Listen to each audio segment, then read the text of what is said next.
এই রাজ্যে শিল্প অনেক বেশি এগিয়ে যেতে পারত যদি এই ডিস্টার্ব কালচার না থাকতো। বাম আমলে যে কীভাবে একের পর এক শিল্প নষ্ট হয়ে গেছে এই ডিস্টার্ব কালচারের জন্য। মুখ্যমন্ত্রী ইনফোসিসের নতুন ক্যাম্পাসের উদ্বোধন করতে গিয়ে তিনি শওকত মোল্লাকে উদ্দেশ্য করে বলেছেন যে শওকতকে বলবো সব ধরনের সহযোগিতা করতে, পুলিশকেও সতর্ক থাকতে বলবো, ইনফোসিসকে কেউ যেন বিরক্ত করতে না পারে। অর্থাৎ এই কথাটার মধ্যে রাজনৈতিক ব্যক্তিত্বরা বা বিরোধী দলের নেতারা যেটা অন্যভাবে দেখছেন যে তার মানে রাজ্যে ডিস্টার্ব করা হয়, বিভিন্ন শিল্প সংস্থাকে বিরক্ত করা হয়, না হলে মুখ্যমন্ত্রী এই কথাটা বলবেন কেন? I have with me Mr. Shaukat Mullah also. I have a request. We should help. We should cooperate them in all ways. বিরোধীরা বলছেন এই রাজ্যে শিল্প অনেক বেশি এগিয়ে যেতে পারত যদি এই ডিস্টার্ব কালচার না থাকত।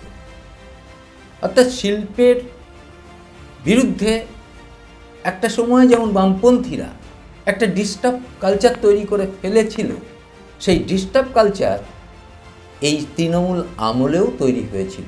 এই ডিস্টার্ব কালচার থেকে বেরিয়ে আসার জন্যে মুখ্যমন্ত্রী চেষ্টা করছেন রাজ্যের ভাবমূর্তিকে উজ্জ্বল করার জন্যে। তিনি মারাত্মকভাবে চেষ্টা করছেন যে যেভাবে বিভিন্ন জায়গায় তার দলের নেতা কর্মীরা এই সমস্ত ছোট ছোট শিল্প কারখানা যারা একটু ব্যবসা বাণিজ্য করছেন তাদের ওপরে যে সমস্ত ডিস্টার্ব করার একটা প্রবণতা সৃষ্টি হয়েছিল, সেই জায়গা থেকে মুখ্যমন্ত্রী বেরিয়ে আসার চেষ্টা করছেন এবং তার মাধ্যমে তিনি যেটা চাইছেন যে রাজ্যের যে ভাবমূর্তিটা নষ্ট হয়েছে এইসব বিষয় নিয়ে সেখান থেকে যেন পুনরুদ্ধার করা যায়।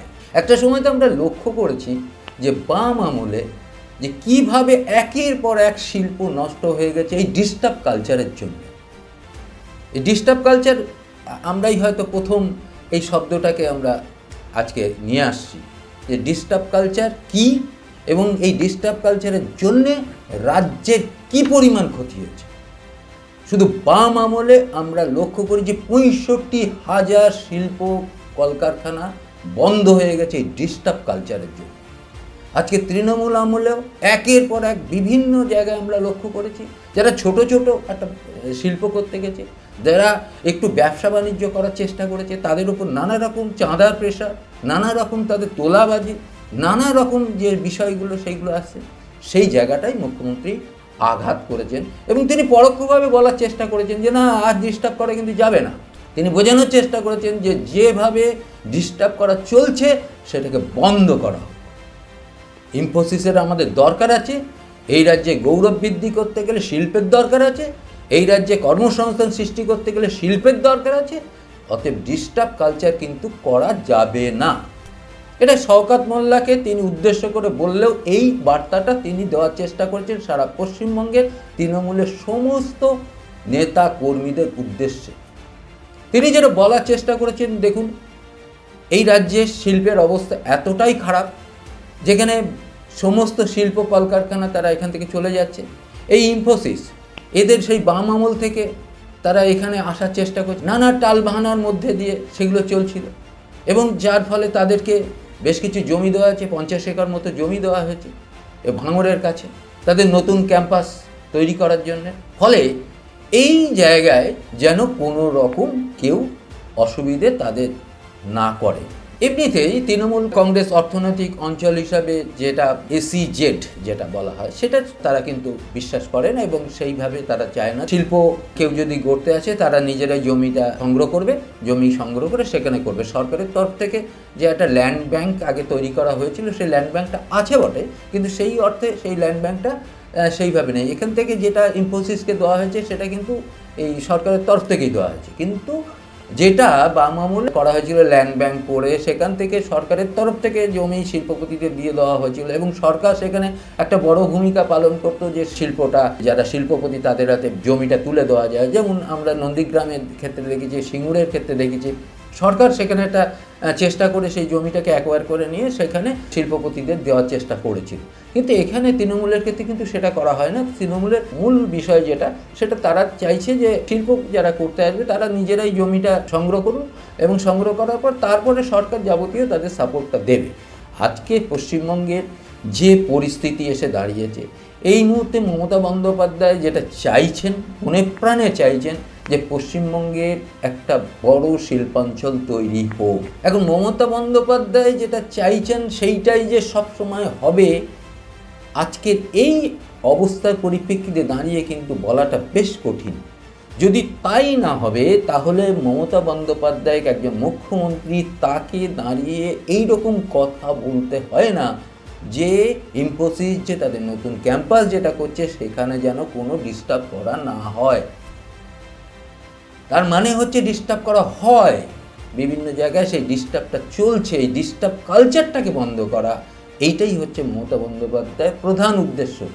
কারণ দেখুন, মমতা বন্দ্যোপাধ্যায় এই পরপর 3 বার জিতেছে এবং যিনি মুখ্যমন্ত্রী হয়েছেন, মানে 15 বছর তার মুখ্যমন্ত্রিত্ব রয়েছে, তিনি অলরেডি 13 বছর পার করে ফেলেছেন। 26-এ আবার হয়তো মমতা বন্দ্যোপাধ্যায় হয় ক্ষমতায় আসবেন। ফলে তিনি এখন অনুভব করছেন যে এই দীর্ঘ সময় মুখ্যমন্ত্রিত্ব করার পরে তিনি বাংলাকে কি দিয়ে গেলেন। এখন যেটা আমরা ঠিক বামপন্থীদের ক্ষেত্রে দেখেছি, মমতার ক্ষেত্রে ঠিক উল্টোটা কিন্তু আমরা লক্ষ্য করি। বামপন্থীদের ক্ষেত্রে যখন বামপন্থীরা প্রথম ক্ষমতা আসে 1977-এ, তখন তারা যে প্রথম 5 বছর এবং প্রথম 10 বছরকে বলা যেতে পারে, ভূমি সংস্কার থেকে শুরু করে বেশ কিছু কাজ এত সুন্দর করেছিল, যেটার জন্য বামপন্থী কিন্তু ওই যে 5 বছর বা 10 বছরের যে কাজটা করেছিল সেই কাজটার জন্য তারা 34 বছর কিন্তু ক্ষমতায় থেকে গিয়েছিল, এই প্রথম যে কাজটা। কিন্তু তৃণমূলের ক্ষেত্রে ঠিক উল্টোটা দেখছি, তো প্রথম বেশ ভালো হয়েছে, তারপরে 5 বছরের বেশ কিছুটা এলোমেলো হয়ে গেছিল, তারপরে তো বেশ কিছু এলোমেলো হচ্ছে এবং সেই জায়গাটাকে রোধ করে এখন তৃণমূল সুপ্রিমো যারা ভাবছেন যে এবারে এমন কিছু কাজ তিনি সামনে রাখবেন সাধারণ মানুষের, যেখান থেকে মানুষ যেন তাদের যে ভাবমূর্তি বিগত দিনে নষ্ট হয়েছে সেখান থেকে সেটা পুনরুদ্ধার হয়। এবং সেই ক্ষেত্রে তিনি সরকারিভাবে বেশ কিছু প্রকল্প এমনভাবে নিয়েছেন, মহিলাদের সমর্থন সেখানে সাংঘাতিকভাবে তার প্রতি রয়েছে, বিরোধী দলগুলোকে একেবারে কুপকাত করে তিনি দিয়েছেন তার রাজনৈতিক মেধা দিয়ে। বলা যেতে পারে এখানে তার যে রাজনৈতিক মেধা যেভাবে আছে, বিরোধী দলের কোনো নেতার কিন্তু সেই অর্থে কতটা আছে সেটা নিয়ে প্রশ্ন কিন্তু আছে। যদি তাই না হবে, এতগুলো বড় বড় দুর্নীতির অভিযোগ থাকার পরেও মমতা বন্দ্যোপাধ্যায় সরকার, মামাটি মানুষের সরকারকে কিন্তু বিরোধীরা বিন্দুমাত্র আঁচ দিতে পারে না, আঁচ করতে পারেনি, টাচ করতে পারে না। কারণ হচ্ছে মমতা বুঝতে পেরেছেন যে তার দলের বেশ কিছু লোক এই সমস্ত দুর্নীতির সঙ্গে হয়তো যুক্ত, কিন্তু সেই জায়গাটাকে তিনি বুঝতে পেরে তাদেরকে যেমন শাসন করার চেষ্টা করেছেন এবং করছেন, পাশাপাশি তিনি সাধারণ মানুষের যে ভোট, সেই ভোটটাকে নেওয়ার জন্য তিনি সরকারি এমন কিছু প্রকল্প এখানে নিয়ে এসছেন যে প্রকল্পগুলো মানুষকে আকর্ষণ সৃষ্টি করেছে এবং মমতা বন্দ্যোপাধ্যায়ের সম্পর্কে তাদের যে ধারণা সেই জায়গাটা আরও পরিষ্কার করেছে। এই 15 বছর একটা মুখ্যমন্ত্রী থাকার পরে স্বাভাবিকভাবে তার জনপ্রিয়তা একটু কমে, কিন্তু মমতা বন্দ্যোপাধ্যায়ের ক্ষেত্রে মানুষের একটা অংশের ক্ষেত্রে তার জনপ্রিয়তা কমলেও একটা বড় অংশের কাছে কিন্তু মমতার জনপ্রিয়তা এখনো পর্যন্ত অটুট আছে, কথা কিন্তু বলা যায়। যদি বলেন কিভাবে, তার কারণ হচ্ছে দেখুন, মমতা তার স্বচ্ছ মুখ সেইভাবে রাখার চেষ্টা করেছে। হয়তো তার আশপাশে তার আত্মীয় স্বজন এরকম যে অভিযোগগুলো ওঠে সেগুলোর ক্ষেত্রে, তাদের ক্ষেত্রে হয়তো কিছু অভিযোগ আসলেও আসতে পারে, কিন্তু ডাইরেক্টলি মমতার ক্ষেত্রে যে অভিযোগ সেগুলো কোনোটাই যদি থাকেও সেটাকে কিন্তু পরিষ্কার করে দানা বাঁধতে তিনি দেননি। বা সেই যে অভিযোগটাকে যে বিরোধীরা যুক্তি মধ্যে দিয়ে তুলবেন সেটাও করে। বিরোধীরা তো অনেক অভিযোগ করে। আচ্ছা, বিরোধীরা যখন অভিযোগ উঠছেন তখন এই যে মানরেগা প্রকল্পের জন্য, গৃহ নির্মাণ প্রকল্পে টাকা দিচ্ছে না বলে যেভাবে তৃণমূলের পক্ষ থেকে অভিযোগ করা হচ্ছে, কিন্তু বিরোধীদের পক্ষ থেকে একটা শ্বেতপত্র প্রকাশ করে যেতেই পারত যে দেখুন এই বিষয়, এই কারণে তার টাকা দেওয়া যাচ্ছে না, এই কারণে তিনি পান না, এরকম একটা প্রকাশ করা যেতে পারত। কোথায়? বিরোধীদের পক্ষ থেকে তো করা যেতে পারতো যে আরজিকর কাণ্ডে সিবিআই কেন ভালোভাবে সেই তদন্তের গতি প্রকৃতিকে সুন্দর করে গড়ে তুলে এনে এবং সেটাকে একটা যারা দোষী তাদের সাজার মুখে ফেলছেন না, এই নিয়ে তো একটা বড় অভিযোগ, তো একটা ভাষা অভিযোগ, এটা তো সঠিক নয়। অর্থাৎ এই জায়গাটা কিন্তু মমতা বন্দ্যোপাধ্যায়ের যে রাজনৈতিক মেধা, সেই মেধার কাছে কিন্তু বিরোধীরা একেবারে কুপোকাত বলা যেতে পারে। ফলে এই যে রাজ্যে একটা শিল্পের আবহাওয়া সৃষ্টি হোক, এইটা কিন্তু মমতা বন্দ্যোপাধ্যায় সাংঘাতিকভাবে চাইছেন। এবং আগামী দিনে এই পশ্চিমবঙ্গে তিনি চাইছেন, যেমন এখন খেলা মেলা সরকার বলে অনেকে উপহাস করে, এরপরে মমতা বন্দ্যোপাধ্যায় হয়তো এরকম চাইছে যে সবাই বলবে এটা শিল্পের সরকার, এই সরকারের আমলে শিল্প তৈরি হয়েছে। যে বিষয়টা বিরোধীদের ভীষণভাবে তুলে ধরা উচিত ছিল, যে স্কুল কলেজগুলো যে অবস্থা, এবং বহু স্কুল বন্ধ হয়ে গেছে, বহু হাসপাতালের অবস্থা খুব খারাপ, গ্রামীণ স্বাস্থ্যকেন্দ্রগুলো দেখার মতো অবস্থা নেই, এরকম যে অভিযোগগুলো আসছে সেগুলোকে তুলে ধরা। আরে বিরোধীদের কাজ তো সরকারের যে সমস্ত ভুল ত্রুটি সেইগুলোকে তো তুলে ধরা। কোথায় সেই বিরোধী? একটা ব্যক্তিগত আক্রমণ আর একটা রাজনৈতিক আক্রমণ, দুটো ফারাক আছে।